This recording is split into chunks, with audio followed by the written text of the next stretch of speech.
Good afternoon, добрый день, Salim. My name is Bridget Goodman.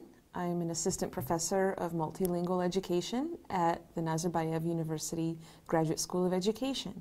And I'm very happy to have the opportunity to talk to you today about 3 languages as a resource across the school. I've actually prepared 2 videos for you, and I'm not sure which one you're watching first. But the other video that I prepared is an interactive lecture with my first year students, master's students of multilingual education, where I taught them the concepts of CLIL, Content, Language, and Integrated Learning. And during that lecture, which was filmed, I used some of the principles, I applied some of the principles and practices of CLIL that I wanted my students to learn. So for example, I started the class with a warm-up activity called a KWL chart, what you know, what you want to know, and what you've learned, which comes at the end. I also, during the lesson, I asked them about concepts they have studied before to help recycle some of the vocabulary. And during group work, if you've already watched that video, you may have noticed that students were allowed to speak not only in English, but in Russian or Kazakh. And so my goal today with this lecture is to talk a little bit about why I allow that based on the theories of language learning, language planning and policy and practice, based on research that I have done in Ukraine, where English was being used to teach academic content, and other scholars who have done research on CLIL and the use of the L1, the first language, in this case Russian or Kazakh or maybe Uzbek or Uyghur in your classes. So with that, we'll move on to the next slide. And again, I want to talk about a theoretical framework known as Orientations in Language Planning. And this is by the late Richard Ruiz from Arizona State University, who said that there are 3 ways that policymakers view languages, and in particular language diversity. The first is language as problem, and this means there are too many speakers of different languages in the country. We need to figure out a way to help everyone learn the dominant or most important language in the country. The second one is language as right, and that means that people have a basic human right to know their native language, to speak their native language, to use their native language in schools, to learn their native language, and to learn in their native language in schools. And I think it's fair to say that the Republic of Kazakhstan takes a language as right approach to language policy. Both the documents and my students talk time and again about the fact that this is a multilingual, multi-ethnic country of 130 nationalities, and everyone has a right to learn their language and in their language.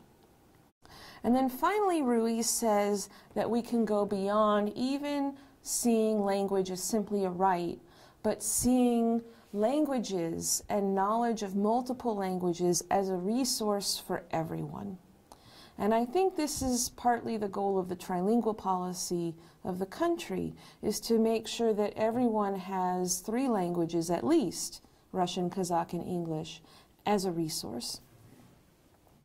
Now if we move on to the next slide, what I want to emphasize here is that those decisions, that planning making, according to Thomas Rosento and Nancy Hornberger, do not happen at the national level alone. Of course, legislatures like the Parliament of the Republic of Kazakhstan, like the Assembly of Peoples, are important decision makers in this process. And states as a whole, or nations, and even supranational agencies like the European Union or the Bologna process, or even the Soviet Union in Soviet times, have a role. But there are 2 other layers of language planning. There's the institutional level, for example, a university or a network of schools, and classroom practitioners themselves. So teachers, curators, counselors, assistant principals, you all also have these orientations and the power to make language policy decisions based on these orientations. So I want to spend a few minutes now talking about what this theory might look like, what these beliefs might look like at the classroom level. So teachers who take a language as problem orientation in classrooms are likely to believe, and students themselves are even likely to believe, that there's a lack of language skills, and in particular, the knowledge of a language to learn and to communicate in the target language, celowý jazyk, of the classroom. So for example, if you're teaching math and English, and you say students don't know enough English to be able to learn math and English, that's a language as problem orientation. The same can come up when teaching in Kazakh for students who are Russian dominant, or teaching in Kazakh for students, teaching in Russian for students who are Kazakh dominant. Many people who also have this language as problem orientation believe that only one language should be used in the classroom at a time. Because there's a belief, if the second language or the third language is used, that somehow it's interfering with the learning and development of students in the target language. And that if they do use it, it's only because, well, the students don't understand, so I have to use this language to help them. But it's not considered the ideal situation from teachers' or students' point of view. In my own research in Ukraine, and I did a 9-month ethnographic case study of a university in the city of Dnepropetrovsk, now called Dnipro, which was starting to teach economics in English to students, or offer actually an entire degree program in international economics in English to students. And I observed classes, I interviewed teachers and students, and at times they also expressed a language as problem orientation to languages other than English in the classroom. So as you see here, one English instructor I talked to said, and I quote, "Of course I would prefer students to use English, but in reality it's not always possible." And another student said, "I don't like it much, but sometimes when maybe someone can't understand maybe the meaning of the word or something like this, it's better to explain him in Russian."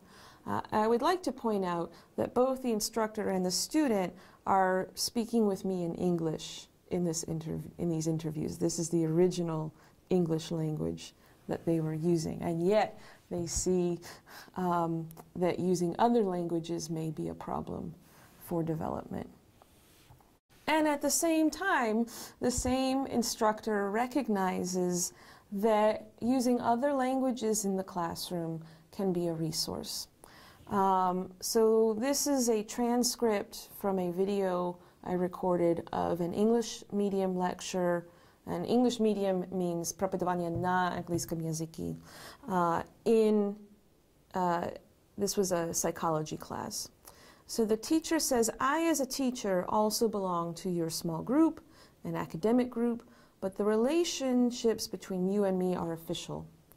The relationships between you and your group mates are only mostly unofficial.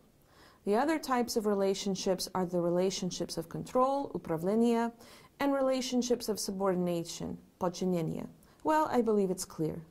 The next type of classification is businesslike and personal relationships. Businesslike and personal relationships." If you see here the two words highlighted in red, upravlение and podчинение. These are, of course, Russian. These are the translations of the key concept words of control and subordination. And it's clear from his intonation and the placement of these words that he's offering these words to students to help them understand these words in English. When I asked this instructor about why he does that, he said, well, my approach to that is absolutely pragmatic. I don't believe that you should totally avoid using students L1 just because it's an English-speaking program, something like that. So he sees what students have and what they need and provides that additional language support to help them master the content and the language of English. When I asked another student in that same course about it, she said, oh, thanks God he has it. Because, you know, we sometimes need it to understand some information and really can't get it without one word. And when he says this in Russian, everything becomes so usual, you know, so understandable. And many other students felt that that practice was normal. Others felt it was problematic. But again, you can see here that the students also benefit from having the freedom to hear and to use their native language or languages in the classroom. I'm going to talk about another related concept. The examples that you saw here are sometimes called in English code switching, right? Switching from one language to another. There are other scholars, particularly in the field of multilingual education, who like to talk about other practices that they call trans-languaging. So trans going through, languaging, of course, referring to languages. And this term originated with Sen Williams, who was doing research in Wales, where they were trying to revive the Welsh language, because Wales had been English dominant and is still fairly English dominant. But according to excuse me, Hornberger and Link, translanguaging is the purposeful pedagogical alternation of languages in spoken and written, receptive and productive modes. So while code switching, or switching among English and Russian or English and Kazakh, may happen in or out of class, may happen with or without planning, Hornberger and Link say it can be a choice, that you can decide as a teacher that you're going to use more than one language for a particular purpose, and that you can allow students to use different languages for particular purposes. And it can flow among spoken and written and receptive, so listening and reading, or productive, speaking and writing modes. Garcia says the advantage of translanguaging, there are multiple advantages. One is it allows students to use their language for meaning making, right? They're reading a text, they're listening to a lecture in a foreign language. How can they understand what they're reading or what they're hearing? How can they understand what they need to produce? If they can use all of the languages they know, that will help them construct meaning. It's also more than scaffolding. I'm not sure if you've heard about scaffolding yet, but scaffolding, and I usually have a picture of it, but when you're building a building, for example, and there's a lot of construction, particularly in Astana, so I'm sure you can imagine a building under construction that has some metal and wood, almost like a set of stairs around it that helps support the building and the workers until that building is complete. That in English is also called scaffolding. And in education, when you're giving students a project, when you're giving students a large task, when you're trying, for example, to teach them a year's worth of chemistry in English, but usually at the task level, if you're trying to teach them one experiment, one chemistry experiment, one physics experiment, have them complete one mathematical proof. You want to do it in steps. You want to not just say, okay, here's the psychology topic, go look it up on the internet. But you want to help them work in stages through that process. Let's identify a question about psychology. Let's identify some keywords. Let's identify some readings on the internet. Let's put those readings into an outline. Then let's write a paper. And that, as you saw in the recording in Ukraine, that can be done linguistically as well. So let's talk about these terminologies, for example, and translate them from English into Russian or Kazakh. But translanguaging, Garcia and Silva say, is even more than that. It's about, again, an orientation, an attitude, acknowledging students' range of communicative repertoires. It may be, yes, that students don't know English for mathematics, but maybe they know English from songs. Maybe they're very strong in mathematics in Russian, and they can show that in Russian, and you can help them transfer those skills into English. And maybe one student is strong in math, and another is strong in biology, and they can help each other in different languages, including English. And finally, it allows space for code mixing. And I apologize if I offend anyone with this term, but I am aware, having learned from my students, that there is a notion of mixing Russian and Kazakh that is called Shala Kazakh. And again, I think it's a typical practice of bilinguals and multilinguals. In Ukraine, they mix Russian and Ukrainian and call it surjik. In other parts of the country, in the United States, they talk about Spanglish, Spanish and English, but that's usually English speakers speaking Spanish with a lot of English words thrown in. And there are different ways, of course, to understand code mixing. But for Spanish speakers who are living in the United States, these practices are common, and what Ofelia Garcia and her colleagues are trying to say is we need to acknowledge that and not punish students for those kinds of mixing practices, because they are so common and they are how people communicate. So again, for my own research, I have a couple of examples of what I consider to be translanguaging practices that can serve these pedagogical purposes. So if you look at the picture here, you see again a university professor teaching in English, and he has written some English terms on the board. Environment, goals, I cannot read the other two. But actually what's happening in this moment, as he points at the word goals, he repeats the word goals in the Russian equivalent. So it's not code switching, because he's not saying goals and then repeating it in Russian.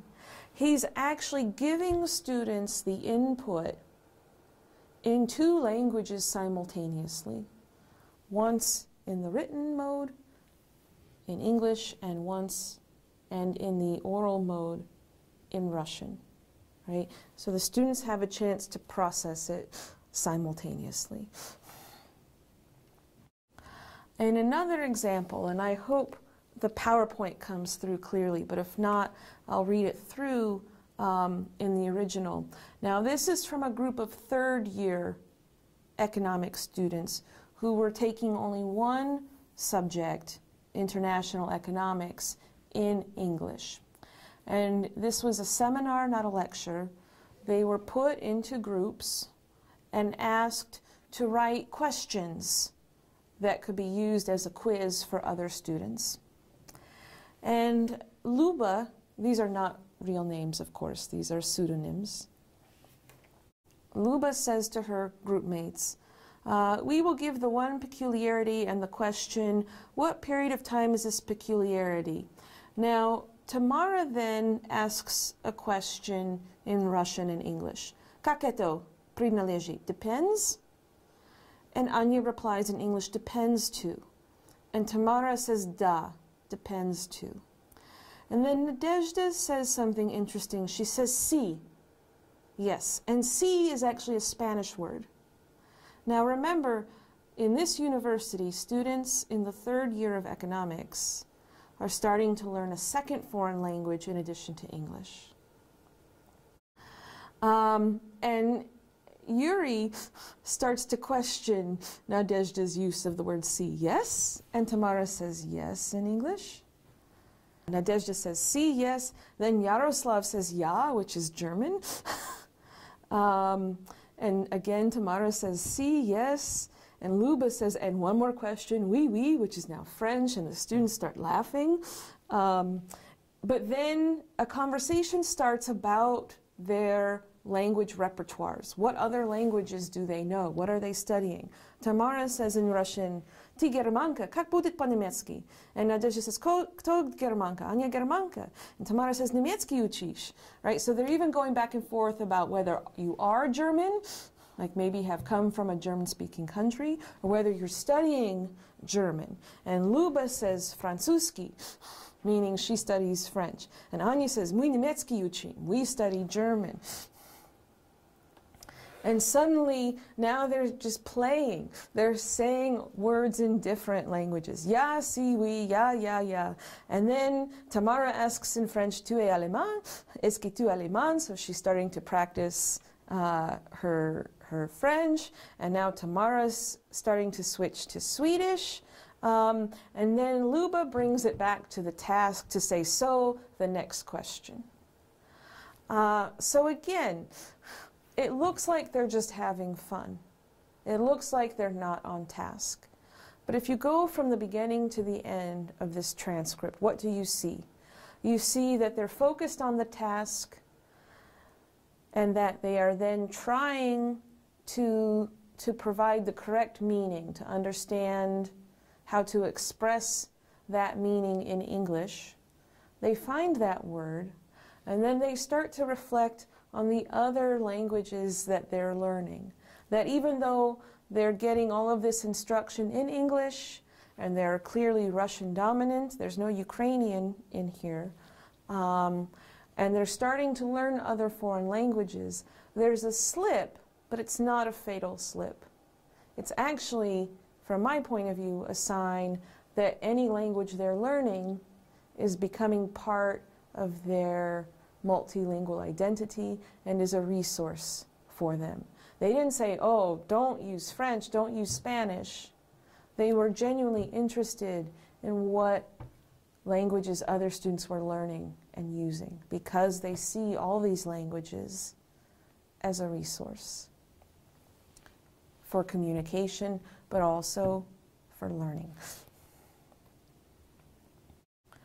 And finally, I won't spend a lot of time on this, but even there were reports that teachers were teaching in Surzhyk, in this mix of Russian and Ukrainian. So I asked students, and one student said, I said, well, what are the languages of other courses in the university? And one student said, in most cases we use Russian, but maybe some tutors or teachers use Ukrainian, for example, and I've deleted the name, he speaks only Ukrainian. But he doesn't speak clearly Ukrainian because he mixed words with Russian with some, I don't know, we call this Surzhyk. So again, there's still a belief that mixing the native languages is a problem rather than a resource, and that learning in Ukrainian or learning in a mixed form of Ukrainian is a problem rather than a resource. But the other way to view it is to say that if they're getting input predominantly in Ukrainian with a little bit of Russian, or predominantly in English with a little bit of Russian or Kazakh, that you don't have to be a perfect model of the language as long as you are comprehensible to your students. and as long as they are able to acquire both the content and the language of the content that you're trying to teach. And finally, I want to say that I understand that the research I conducted was at the university level, in Ukraine in particular. And so the question may come up, well, Bridget, is this applicable then to high school students, to 7th graders? And I want to emphasize, first of all, that the other scholars I've cited so far, Ruiz, Hornberger, Garcia, they are also doing their research in secondary schools in the United States, in Peru, and in other countries around the world. So absolutely it's applicable. These practices are seen as applicable to school children as well as university students.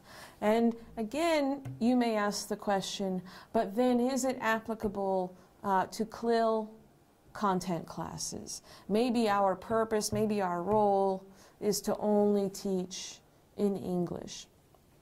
And again, I cite here 2 scholars who have done research explicitly or exclusively on CLIL. The first one is Angel Lin, who does research on CLIL classes in Hong Kong. And she says teaching in the L2 only is a pedagogical straitjacket. And you can see here in the picture, Hannibal Lecter is wearing this special jacket that has tied his hands. So Lin clearly believes that using the L1 or L1s indicates these languages are a resource in the classroom. And to not use these resources in the classroom is to hold you back and to hold your students back. In contrast, Mejisto, Marsh, and Friggles say that content teachers should consistently use one language and allow students only in the beginning to use the first language. So he sees the use of L1 in CLIL classes as more of a problem. That if students are going to learn content and learn language through content, that they need to be immersed in it the entire time. But in the end, I have my opinion about which way I think is best. But in the end, it's really up to you, the teachers, to decide how much of Russian or Kazakh you want to use, or you want your students to use, in content and language integrated learning classes. And so I leave it to you now to take some time to reflect. How do you think teachers should use Kazakh, Russian, and English in, for example, English practical classes, right, where English is a subject, versus science and math classes that are being taught in English? And when should students be allowed to use these languages in English classes? Even the instructor, for example, who taught in English and taught English as a foreign language classes, and who is very pragmatic about the use of the L1 in classes, even he set a limit when students were doing particular speaking practice activities. They had to use English because the goal of the activity was English. So again, the bottom line is you need to think about who your students are, what they have, where you want them to be, what they need to get them where you want them to be, and how you can best make use of all of the resources you have available rather than limiting yourself. Thank you very much.